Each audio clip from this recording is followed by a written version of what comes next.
मोहसिन नकवी साहब अपने कलाम में क्या खूब कहते हैं, मुझे अब डर नहीं लगता, मुझे अब डर नहीं लगता किसी के दूर जाने से, ताल्लुक टूट जाने से, किसी के मान जाने से, किसी के रूठ जाने से। मुझे अब डर नहीं लगता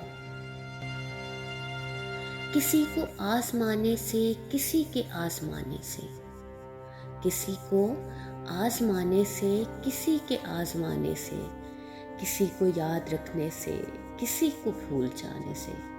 मुझे अब डर नहीं लगता किसी को छोड़ देने से, किसी के छोड़ जाने से, न शम्मा को जलाने से, न शम्मा को बुझाने से। मुझे अब डर नहीं लगता अकेले मुस्कुराने से, कभी आंसू बहाने से, हकीकत से फसाने से। मुझे अब डर नहीं लगता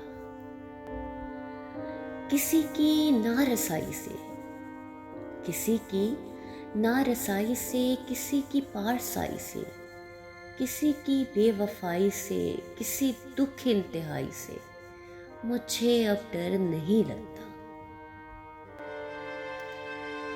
ना तो इस पार रहने से, ना तो उस पार रहने से, ना तो इस पार रहने से, ना तो उस पार रहने से, न अपनी जिंदगानी से, ना एक दिन मौत आने से। मुझे अब डर नहीं लगता, मुझे अब डर नहीं लगता किसी के दूर जाने से।